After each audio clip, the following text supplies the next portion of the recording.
جوش چیست و چرا اتفاق میفته؟ جوش در واقع ترکیب 3 اتفاق ساده است: پر شدن منافذ، چربی و التهاب. حالا سوال اصلی اینجاست: چرا برای بعضی اتفاق میفته ولی برای بعضیا نه؟ اینجاست که 5 علت اصلی وارد بازی میشن.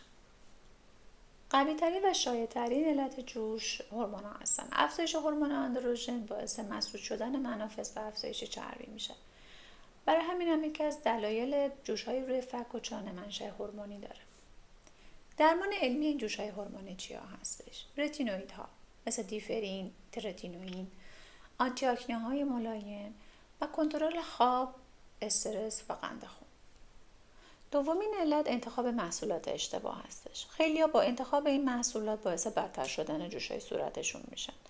مثل کرم‌های سنگین، روغن‌های نامناسب و فیس واش‌های خشن که همه باعث بدتر شدن این جوش‌ها میشن. حالا درمان چیه؟ ژل شستشوی ملایم، مرطوب کننده های اویل فری و قطع کامل اسکراب های فیزیکی یا اصطلاحاً دانه‌دار.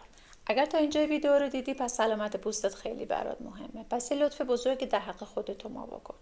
این ویدیو رو لایک بکن تا اینکه یوتیوب این ویدیو رو برای کسایی که مثل تو دنبال سلامتی پوستشون هستن به اون هم نشون بده. و اگر تازه با ما آشنا شدی ما رو سابسکرایب کن. چون من هر هفته ویدیوهای خیلی خوبی در مورد سلامت پوست میخوام منتشر بکنم و نمیخوام اونها رو از دست بدیم.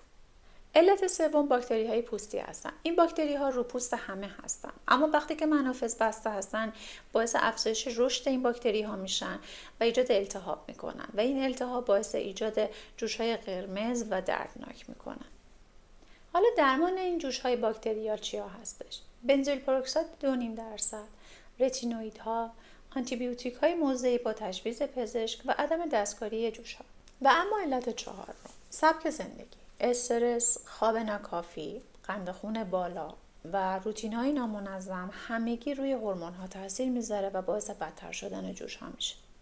و اما درمان، خواب بیشتر از 7 ساعت، کاهش قند خون، ورزش های سبک و حذف محصولات کامتوژنیک.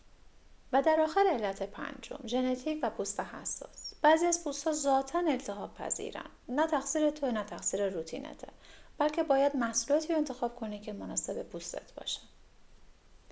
و اما درمان، نیاسینامید، آزولیک اسید، ضد آفتاب‌های مینرال و روتین‌های کوتاه و ملایم. اگر بخوام یه درمان استاندارد و قابل اعتماد بگم، مرحله اول استفاده از فیس واش ژلی ملایم روز و شب. مرحله دوم شب‌ها استفاده از رتینوئید و برای پوستای حساس از آزولیک اسید. مرحله سوم روزها از ضد جوش ملایم مثل بنزوئیل پروکسید 2.5%. مرحله چهارم استفاده از مرطوب کننده های سبک اویل فری. مرحله پنجم استفاده از ضد آفتاب‌های مینرال و ژلی برای جلوگیری از لک.